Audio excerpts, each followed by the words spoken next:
right, Panther fans, here we go. Let's start the year off with a better clap.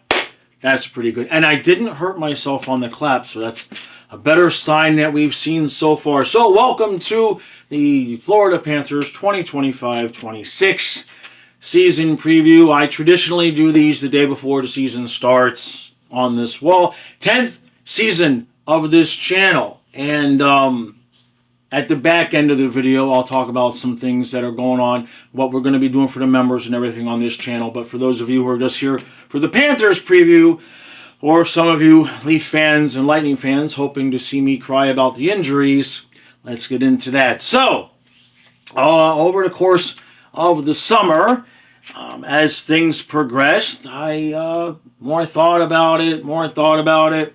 If you watched my NHL season preview, you know that I felt like, yeah, Panthers are going to three-peat. That has been my consistent POV.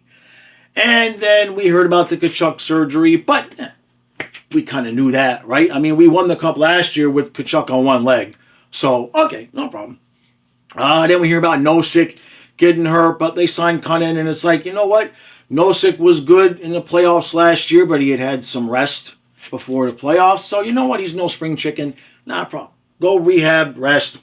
We ain't worried about October. And then first day of practice happened. The real first day of practice. Camp had opened up, but the vets had not been on the ice.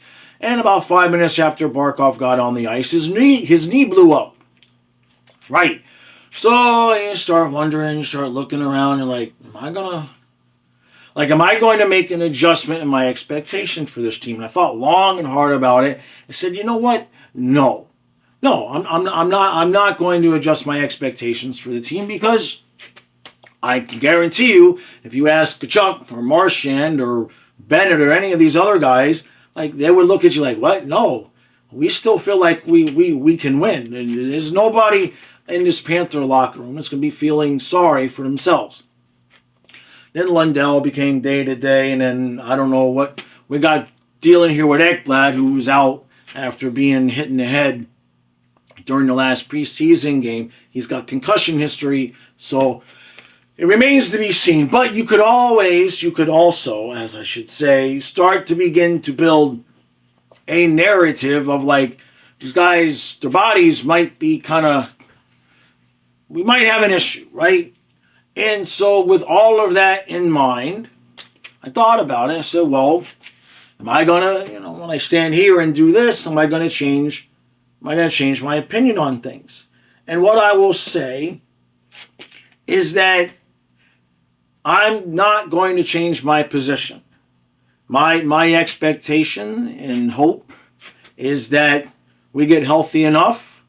Well, if Barkov doesn't come back, we can use the Barkov piece being missing as motivation for everybody to do better, up their game, and all of that.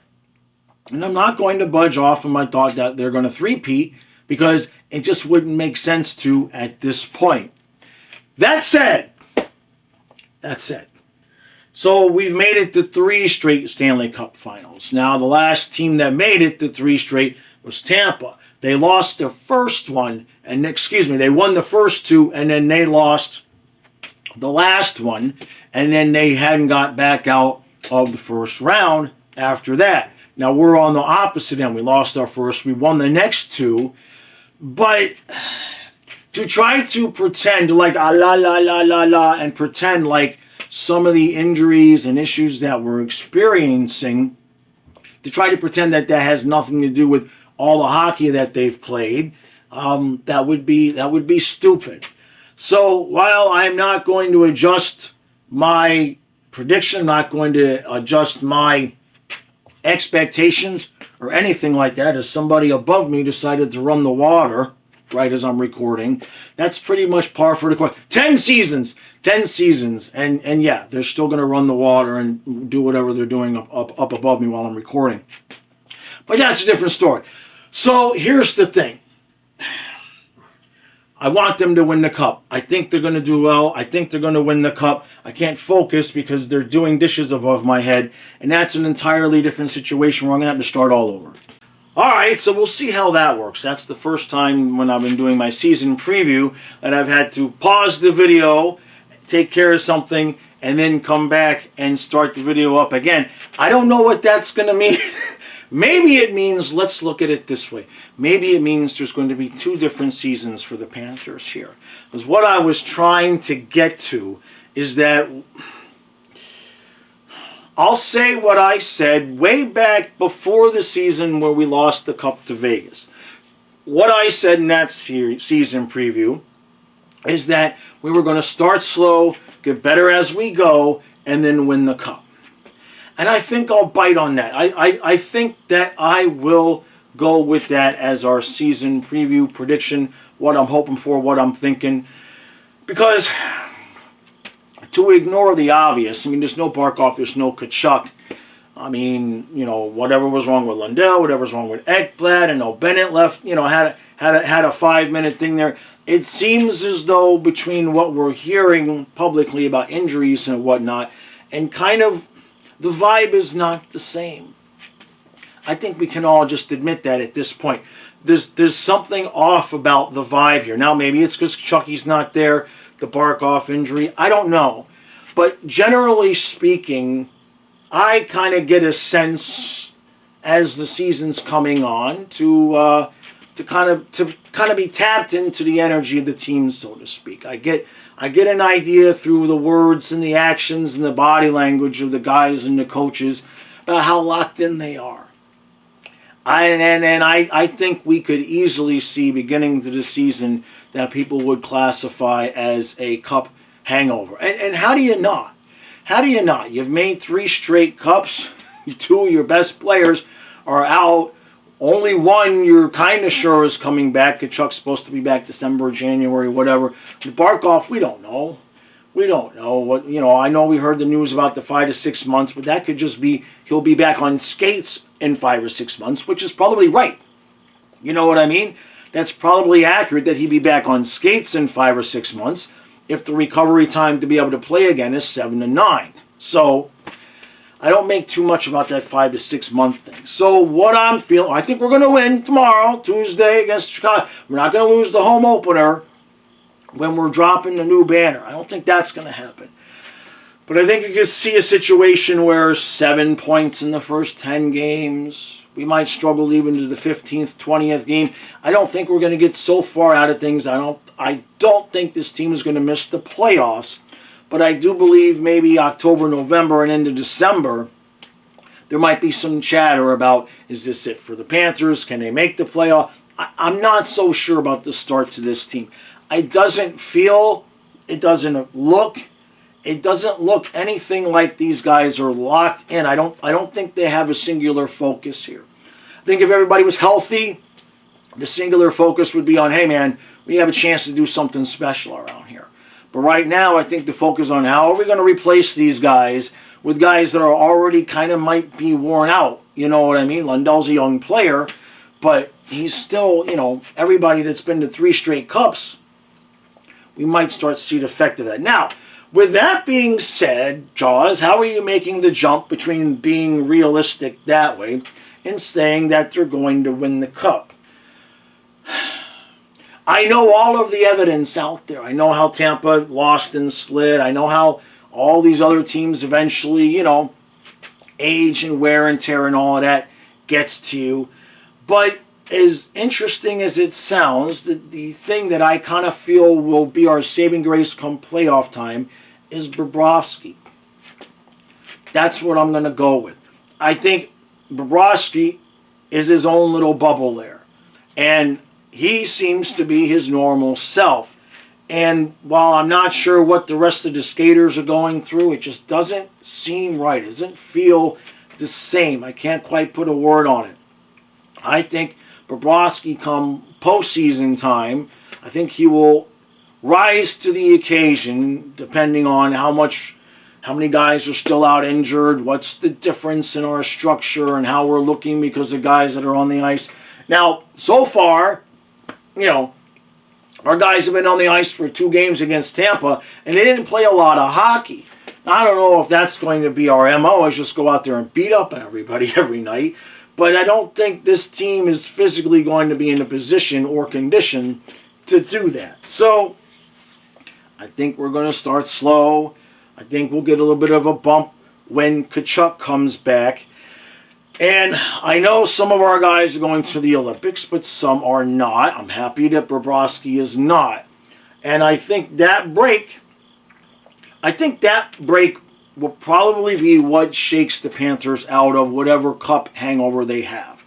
Because it's an unusual situation. We had it last year, but we didn't really need it. You know what I mean? But I think this year, more than anything, having the Olympics there and having that long period of time where they're not playing together as a team, they're not really doing the things, I think that will almost reset whatever struggles that we're having at the beginning of this year. So I'm not going to sit here after 20 games if we're 2-4 points out of a playoff spot and get overly concerned, especially obviously Tkachuk could still be gone. I have confidence in the guys that are going to be on the ice to hold serve.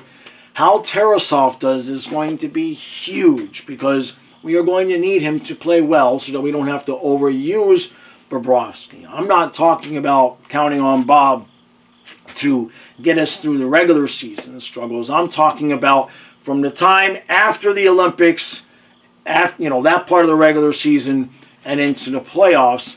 I think Bob still can do it where he could take things over and he could be the reason why, well, maybe the team is not as good, but Bob has raised his level of play to the point where he's the equalizer. Now, I understand that for most fans of other teams, especially now with the injuries, I get that saying that we're going to win a third cup right now might seem a little bit homerish, a little bit unrealistic and all of that. I gather that. I don't necessarily even disagree with that. But for purposes of heading into the season and how things feel and everything, I don't feel like jumping ship. I don't feel like saying, you know what, yeah, Barkov, Tkachuk, oh well, it's been nice. I guess the downslide has begun. I don't think that's the attitude these guys are going to have. I don't know what attitude they have right now. To be honest with you, the vibe that I get from most of the players, most, not all. Like, I don't get the vibe from Marchand. But some of the other guys, I kind of get the vibe of like, man, it's October already? Shit, I could have used another couple of months. All right, let's go. You know what I mean? I'm not... Same with Maurice. And even Zito. The vibe is different. That much I can guarantee you. Now, how they work through that and everything, it's an entirely different year, entirely different season, entirely different team, unfortunately, right now, for the most part, in terms of having those guys be gone and just the focus is now different. The focus went from the 3P to how do we make up for these guys that are gone. And that might be what saves us at the end. So, I don't know where we're going to put the third sign. You know what I mean? We got the last year's sign. We got the back-to-back sign. We got Mackie Samoskevich at number 25. Thank you, Ashley. She had that drawn for me for my birthday. And perfect, because that's when he was in 25. I love it. And we got Bennett hanging up here. Don't do that. We got Bennett hanging up here on Fluffy's leash. So, which brings me to, this is the 10th year of the channel. 10th season of the channel. And, right off the bat, I just want to say thank you to everybody who's been there all these years and the new people too. The financial support that you guys have given to Kyle and I as we try to make this thing a financially viable. I can't talk. It's too early. I should not be doing videos this time of the day. The financial support that you guys have given us to help us make this channel financially viable has been overwhelming, and can't say enough about that. Now, in terms of what's going on here this year, I have dabbled over the last month with the idea. I thought I was going to run a 3-hour stream. I was trying to move the noon stream to a different period of time. And there may be some mornings, like tomorrow at opening day. I think I'll try to start at 11:30 instead of noon. But what I thought would happen was the longer stream would bring more people in, and the opposite happened. It kind of felt like the longer stream, the people were still coming to the stream and then just leaving after the hour and 15 minutes, which was what our normal time was. So it didn't seem to have the positive effect. It had the opposite effect that I thought. And on top of that, I do have Lyme, and so a lot of times at about the 90-minute mark, I kind of crater energy-wise, which is why Kyle calls the games sometimes. I could not live stream the games without Kyle. I don't have the energy, the blood flow to do what he does on a nightly basis. So I think we're just going to just stick with the noon streams. Maybe we'll run long a couple of days. Every once in a while, maybe I'll pop on and start at 11:30 instead of 12. But now there's a reason for that, and that is because there's been a little bit of a schedule change around here at the house. And so I'm up really, really early with Donna. She has to be at work at 5 now. And it's fine, because I was kind of wanting to have some other kind of content that I was making early in the morning. And I'm just using her change of schedule as an excuse to force me to get up early. So while the noon stream is still going to kind of be the noon stream, there's going to be a different type of content that I'm going to be having out earlier in the mornings. And then that way I'm not rushing to try to get ready for like a 10 o'clock or 11 o'clock stream. I can finish that content and then pop onto the stream. Now, a couple of things with the back catalog and the members. Now, for the members, what we're going to be doing this year is before every game, the members are going to have a half-hour members-only live stream. It'll just be me upstairs in the room, but it'll be just like a little pre-game chat and everything. That's going to be, so if it's a 7 o'clock game, I know face-off is like 7:10 or whatever, but if it's a 7 o'clock game, 6:30 will be the stream. I'll go from 6:30 to 7, and then Kyle will pick it up down here at 7 o'clock. But it'll be a separate stream. The pregame will just be for the members. That's the main members benefit for this season. Now, last thing is here, looking at my analytics over, like I do every summer, and trying to figure out why not only, I mean, the channel is growing, the subscribers are growing, but views consistently have been at best even, but they've been down in some areas where they shouldn't be. And what I come to realize and find out is that, because if you look now at the numbers changed, because I've made some changes. But before I looked the last few days, there's almost 4,000, there's more than 3,000 videos on the channel. Now, I've been making these videos since 2016. Yeah, Halloween 16, 17, or 17. I forget. It's the 10th hockey season. The point is there's thousands and thousands of videos that are on the channel that are like from some random game in 2018 or some silly trade somebody made in 2017.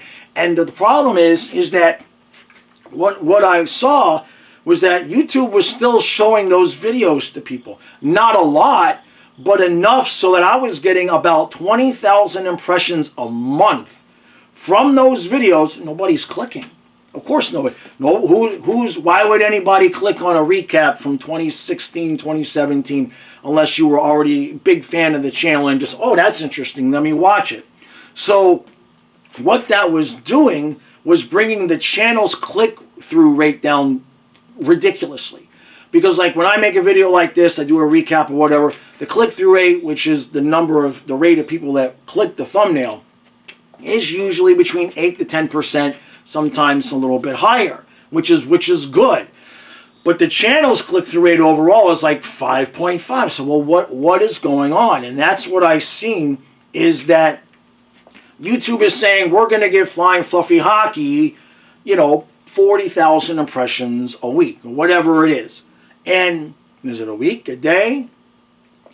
It's actually a week. I don't know. The point is that what I'm taking those older videos, I started taking all the older videos and making them members only. And then what I come to realize and find out is that I can make them unlisted. YouTube will stop showing them to people in their feed, and then I can create playlists with the unlisted videos. So over the course of the next week or two, I'll be working on that. So I'm going to make them all unlisted. I already started today. Make them all unlisted, and then I'll have them separated into playlists on the channel. Some of that work's already done.